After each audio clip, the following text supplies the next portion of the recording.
Okay. I hope this doesn't seem too crazy that I have a sour cream bucket that apparently has eyes and smiling. See? There it is. But, it's not too crazy. Oh, yeah.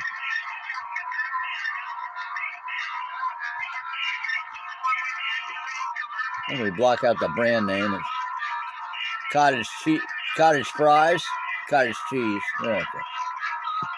Sour cream. You're kind of looking at it. So, you got the sweet eye on the cottage cheese, huh? Mr. Sour Cream.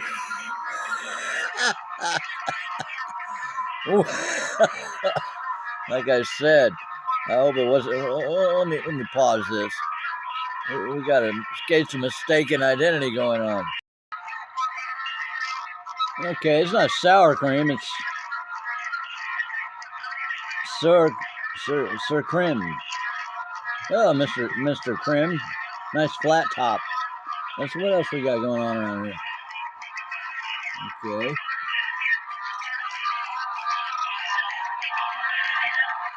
Some interesting look. Some kind of chalice. Okay. Yep. Green Lantern. Oh. Okay.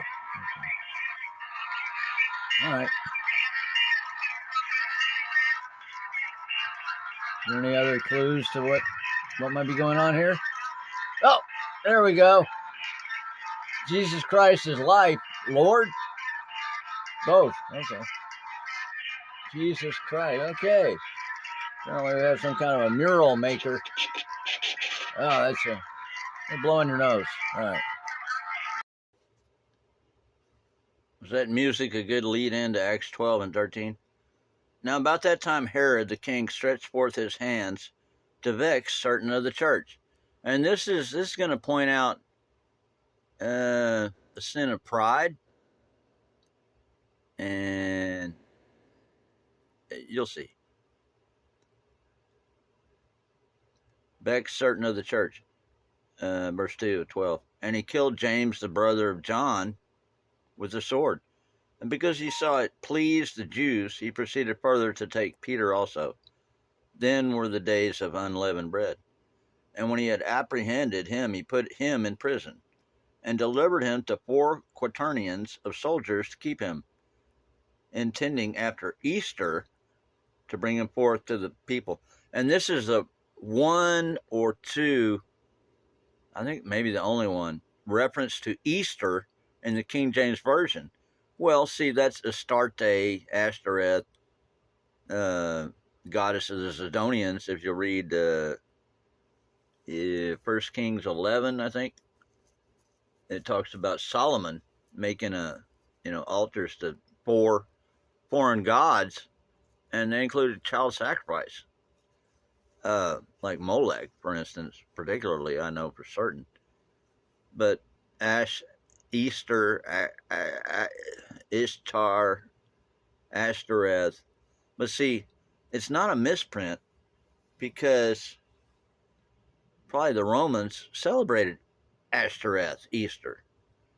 They didn't keep the Passover like the Jews did. Anyway, so there it is in 12 and 4 towards the end, intending after Easter to bring him forth to the people. I first thought it was a misprint because when I first started reading the Bible, I wasn't that deeply of a study. Peter, verse 5, Peter therefore was kept in prison, but prayer was made without ceasing of the church unto God for him. And when Herod would have brought him forth the same night, Peter was sleeping between 2 soldiers, bound with 2 chains, and the keepers before the door kept the prison. And behold, the angel of the Lord came upon him, and a light shined in the prison, and smote Peter on the side, and raised him up, saying, Arise up quickly. And his chains fell off from his hands. And the angel said unto him, Gird thyself, and bind on thy sandals. And so he did. And he saith unto him, Cast thy garment about thee, and follow me. And he went out and followed him, and wist not that it was true which was done by the angel, but thought he saw a vision. Verse 10, when they were past the first and second ward, they came unto the iron gate that leadeth unto the city, which opened to them of his own accord. And they went out and passed on through one street, and forthwith the angel departed from him. But he's free in the street, right? And when Peter was come to himself, he said, now I know of a surety that the Lord hath sent his angel, and hath delivered me out of the hand of Herod, and from all the expectation of the people of the Jews. And when he had considered the thing, he came to the house of Mary, the mother of John, whose surname was Mark, where many were gathered together praying. And as Peter knocked at the door of the gate, a damsel came to hearken, named Rhoda. And when she knew Peter's voice, she opened not the gate for gladness, but ran in and told how Peter stood before the gate. And they said unto her, thou art mad. But she constantly affirmed that it was even so. Then said they, it is his angel. And Peter continued knocking, and when they had opened the door and saw him, they were astonished. But he, beckoning unto them with the hand to hold their peace, declared unto them how the Lord had brought him out of the prison. And he said, go show these things unto James and to the brethren. And he departed and went into another place. Now as soon as it was day, there was no small stir among the soldiers, what was become of Peter. And when Herod had sought for him and found him not, he examined the keepers and commanded that they should be put to death. And he went down from Judea to Caesarea, and there abode. And Herod was highly displeased with them of Tyre and Sidon. But they came with one accord to him, and having made Blastus the king's chamberlain their friend, desired peace, because their country was nourished by the king's country. And upon a set day, Herod, arrayed in royal apparel, sat upon his throne and made an oration unto them. And the people gave a shout, saying, it is the voice of a God, and not of a man. And immediately the angel of the Lord smote him, because he gave not God the glory, and he was eaten of worms, and gave up the ghost. But the word of God grew and multiplied. So I don't know if he immediately died, but he had been smitten and was eaten of worms, so he was done. So Herod, kind of like Nebuchadnezzar, right? In Daniel, right? He what did he say? So this is after Nebuchadnezzar had the dream, right, about the tree cut down with a ring about it. Here at 29:10 and 4, Daniel chapter 4 and 29. At the end of 12 months, he walked in the palace of the kingdom of Babylon. The king spake and said, is not this great Babylon that I have built for the house of the kingdom by the might of my power and for the honor of my majesty?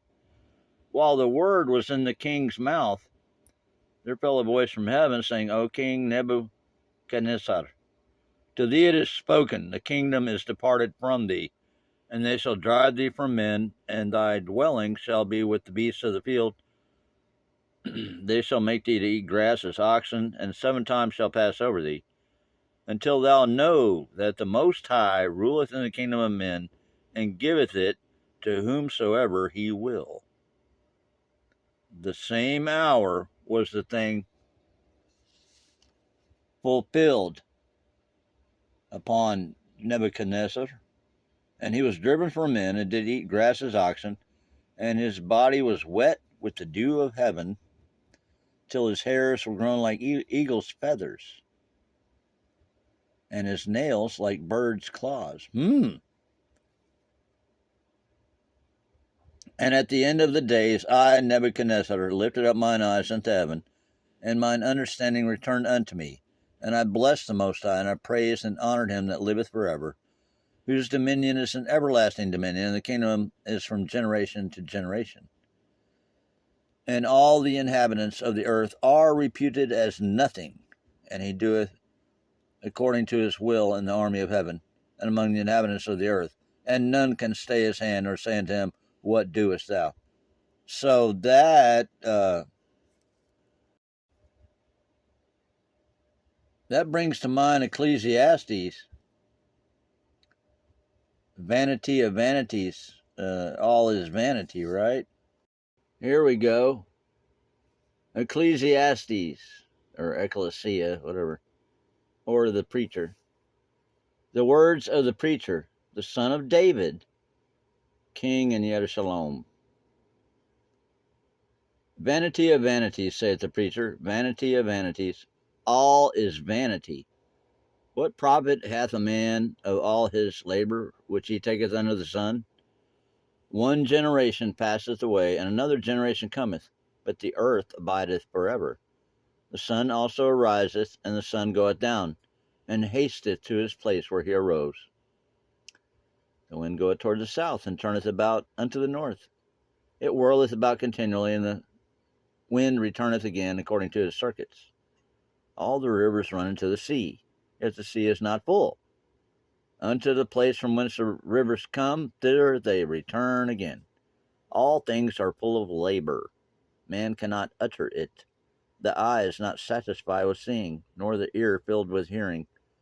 The thing that hath been, it is that which shall be, and that which is done is that which shall be done. And there is no new thing under the sun. Is there anything whereof it may be said, See, this is new? It hath been already of old time, which was before us. There is no remembrance of former things, neither shall there be any remembrance of things that are to come with those that shall come after. I, the preacher, was king over Israel in Jerusalem. And I gave my heart to seek and search out by wisdom concerning all things that are done under heaven. This sore travail hath God given to the sons of men to be exercised therewith. I'm sorry, I'll tell you what my comment is in a minute here. I have seen all the works that are done under the sun, and behold, all is vanity and vexation of spirit. That which is crooked cannot be made straight, and that which is wanting cannot be numbered. I commune with mine own heart, saying, Lo, I am come to great estate, and have got more wisdom than all they that have been before me in Jerusalem. Yet my heart had great experience of wisdom and knowledge. And I gave my heart to know wisdom, and to know madness and folly. I perceived this also as vexation of spirit. For in much wisdom is much grief, and he that increaseth knowledge increaseth sorrow. I said in mine heart, Go to now, I'll approve thee with mirth. Therefore enjoy pleasure, and behold, this also is vanity. I said of laughter, It is mad, and of mirth, What doeth it? I sought in mine heart to give myself unto wine, yet acquainting mine heart with wisdom, and to lay hold on folly, till I might see what was that good for the sons of men, which they should do under the heaven all the days of their life. I made me great works. I builded me houses. I planted me vineyards. I made me gardens and orchards, and I planted trees in them of all kind of fruits. I made pools and blah, blah. He keeps... Okay, now he doesn't say that this is a result of the matter, but I'm going to go to Ecclesiastes 5 and 18.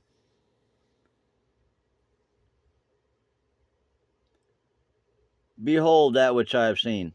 It is good and comely for one to eat and to drink, and to enjoy the good of all his labor, that he taketh under the sun all the days of his life, which God giveth him, for it is his portion. It's like be satisfied, Yeah, so you got to do something, do it. Do it, and I say this, I say do what you love and love what you do. And, if it makes you happy, well, be happy. I mean, you got to fear God, you got to be obedient, or you're not going to be happy. we'll go back up here to Ecclesiastes 5:9. Moreover, the profit of the earth is for all. The king himself is served by the field. That's mankind. All right. What does God say? It says, I own the cattle on 1,000 hills. If I was hungry, why would I tell you? He that loveth silver shall not be satisfied with silver, nor he that loveth abundance with increase. This is also because, what did Job say? What? Do we accept good from the hand of our Father, of God, and not evil also? When his wife told him, curse God and die. He's like, it's all a blessing. And I'll vouch for that because I've been to a place where there's nothing. I mean, nothing. God can put you in a timeout and say, okay, I'm taking all blessings away from you. And guess what was in me? The redeeming quality, receiving a love of the truth, which is the truth of love. Jesus Christ is that love. God's heart is he loves his son and gave his son to pay our debt of sin. We're conceived in sin, shapen in iniquity. We're not in Eden, folks. I mean, this side of the world, will it come again? Yeah. When you pray, shut your eyes. Climb up the steps in your head. Your eyes are shut. And you get to the top level, look around, court of heaven.